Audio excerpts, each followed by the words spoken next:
Hello students, welcome to the class again. Revision 5 हम लोग करेंगे अभी 5 मिनट में। कोई चीज रिवाइज करके देखते हैं तो क्या करें? Error calculation. Error error calculation मतलब कुछ ज्यादा पढ़ने लगोगे ना, इंजीनियरिंग में जाओगे तो इसको कहेंगे एरर प्रोपेगेशन।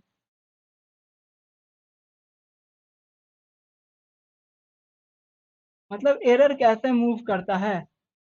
दो एरर है, एक एरर, दो एरर, 10 एरर मिलके वो कैसे आगे बढ़ता है, तो उसको एरर प्रोपेगेशन कहते हैं। तो हमने क्या पढ़ा था? हमने पढ़ा था कि मानते हैं कोई एक्स है, वो डिपेंड करता है दो वैल्यूज पे, L1 प्लस L2 मानते हैं। L1 L2 एक जैसा लगने लगे ए और बी पे। ठीक है। तो यदि एक्स का जो एरर लेंगे डेल्टा एक्स को क्या लिखेंगे? Delta A plus delta B.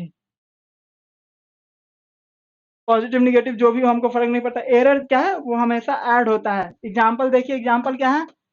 हमने कोई लेंथ लिया 10 मीटर, उसमें प्लस माइनस एक, एक मीटर मान लेते हैं, 1 मीटर का एरर है।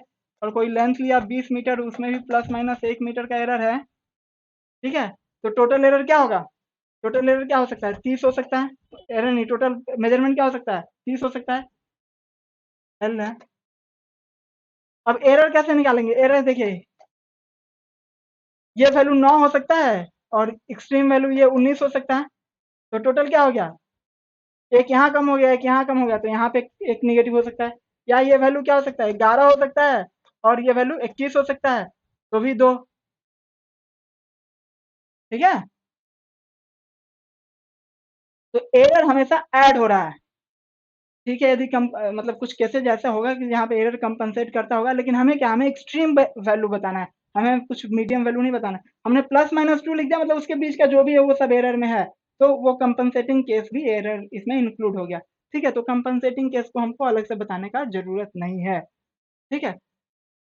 फिर हमने क्या देखा था? कोई फंक्शन है, मतलब कोई वैल्यू एक्स है, वो ऐसा है, मतलब मल्टीप्लीकेशन में है किसी दो वैल्यू के। तो इसमें क्या लिखते हैं? इसमें डेल्टा एक्स को लिखते हैं। इसमें रिलेटिव एरर का बात करते हैं। रिलेटिव एरर का बात कैसे करते हैं? Delta A by A plus delta B by B. ठीक है। ये रिलेटिव एरर है। और रिलेटिव एरर अब इसको कहाँ से आता है, इसको भी हम लोग अभी देखेंगे। काहे इससे हो रहा है। 1 मिनट बस और लगेगा। ठीक है। इसको भी हटाइए। कोई तीसरा, मतलब हमने एक फंक्शन देखा, X is equal to A by B.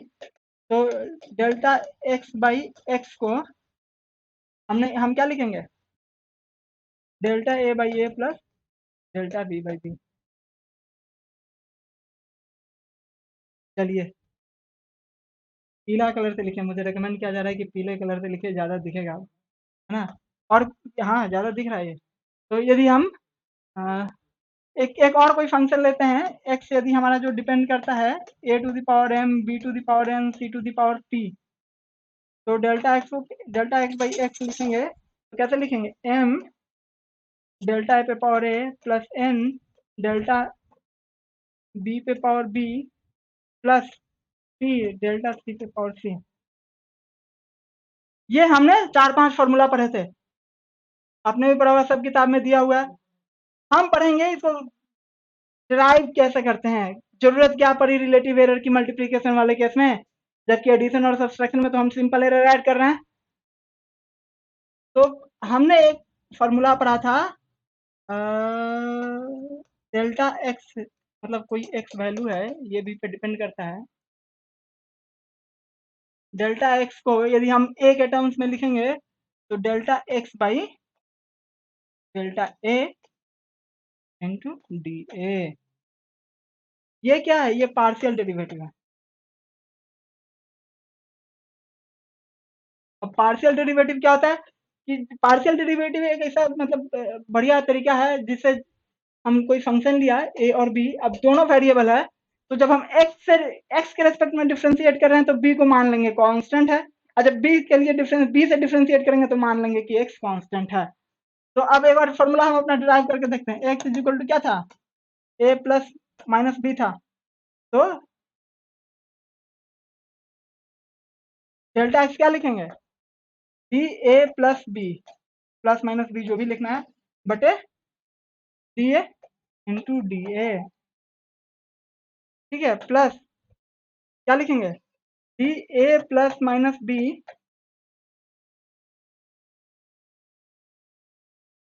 Into D B, ये लिखेंगे। अब जब डी ए से डी ए को डिफ्रेंशिएट किया तो क्या हो गया, 1 आ गया, और ये बी को डिफ्रेंशिएट किया ए से तो क्या हो गया, 0 हो गया। तो हमारे पास क्या बचा, डी ए प्लस, यहाँ पे क्या बचेगा, यहाँ पे डी बी बचेगा।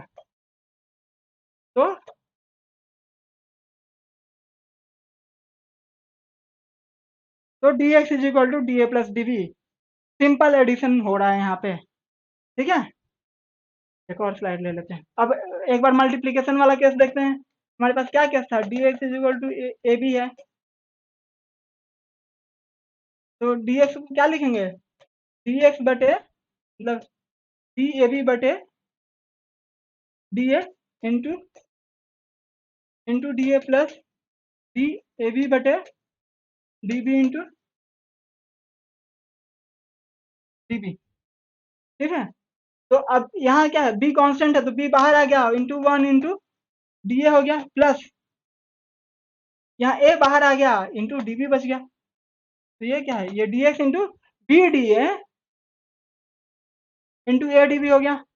अब ये तो ठीक है, इसको भी याद रख सकते हैं, लेकिन इसीलिए इसको यदि हम एक से डिवाइड कर दें, ए बी ए बी, ठीक है, तो ये हमारा एक स्टैंडर्ड फॉर्मूले में फिट हो गया, D A by A plus D B by B. इसको क्या कहते हैं, इसको कहते हैं रिलेटिव एरर, ठीक है, एक्स बाई एक्स।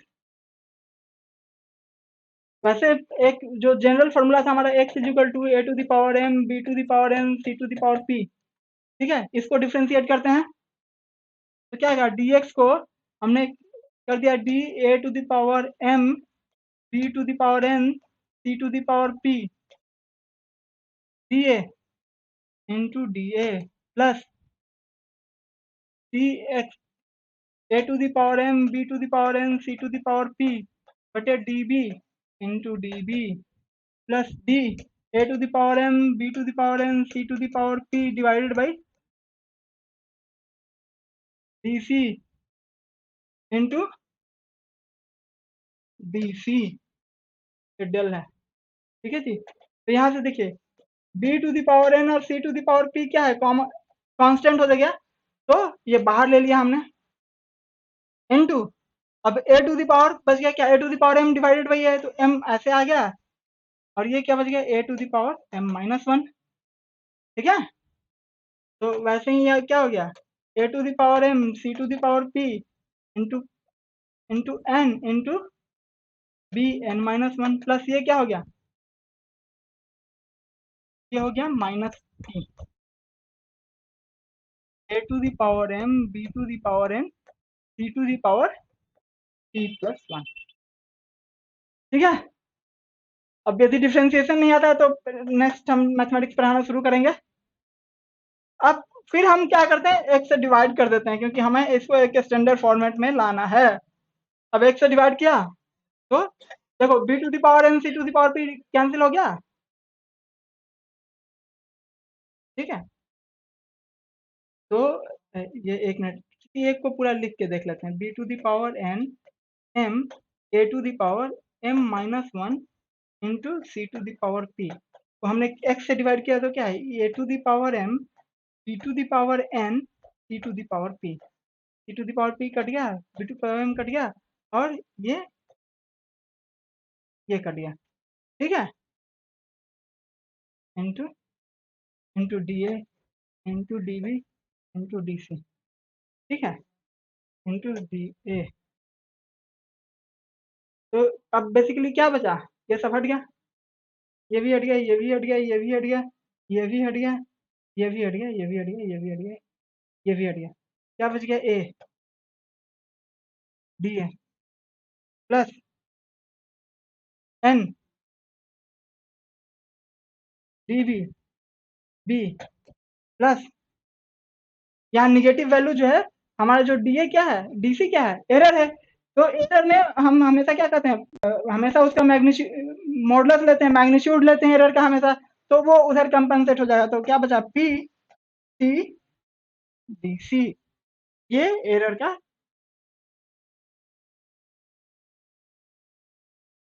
ठीक है जी। एक एक एक छोटा सा सवाल कर लेते हैं।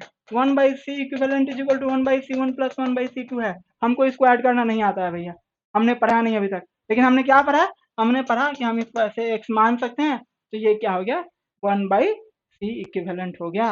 1/c इक्विवेलेंट को क्या लिखेंगे, dx/dc इक्विवेलेंट को लिखेंगे 1/में c इक्विवेलेंट का square minus 1 into dc equivalent is equal to -1 c1 का square D C one minus 1 c2 का स्क्वायर डी सी टू, यही लिखेंगे। ठीक है जी। तो डी सी इक्विवेलेंट बटे में C equivalent is equal to क्या लिखेंगे, C equivalent into delta C one बटे में सी वन का square plus delta C two बटे में सी टू का स्क्वायर। यह फॉर्मूला आएगा, यहाँ से वो सवाल सॉल्व होगा। ठीक है। हम हमें क्या था, हमें 1/c1 1/c2 करके पढ़ा तो नहीं था, मैंने भी नहीं पढ़ाया था। लेकिन हमने क्या बताया था, हमने आपको फर्स्ट प्रिंसिपल बताया था कि कैसे ये सारा एरर निकलता है, एरर कैलकुलेशन कैसे होता है। कहाँ गया हमारा फॉर्मूला, हमारा फॉर्मूला ये है। इस फॉर्मूले से हमने निकाला कि टोटल एरर कैसे निकलेगा। तो यदि कहीं भी आपको लग रहा है कि ये फंक्शन का हम नहीं देखे हैं, तो हम ये वाला फॉर्मूला यूज करेंगे। साइन कॉस टेन कोई भी फंक्शन हो, कैसा भी फंक्शन हो, ये वाला फॉर्मूला हर जगह काम करेगा, रामबाण है ये। ठीक है। तो इस रिवीजन नोट्स में इतना ही रखते हैं। खत्म ही हो गया है यूनिट्स एंड मेजरमेंट्स। ठीक है। मैथमेटिक्स पढ़ेंगे बहुत मज़ेदार अगले लेक्चर से। धन्यवाद। जुड़े रहिए चैनल से, अपने फ्रेंड्स को भी कहिए ज्वाइन करें, लाइक सब्सक्राइब और शेयर कीजिए ताकि हम ग्रो कर सकें, आप भी ग्रो कर सकें और अच्छा फिजिक्स कर सकें। धन्यवाद।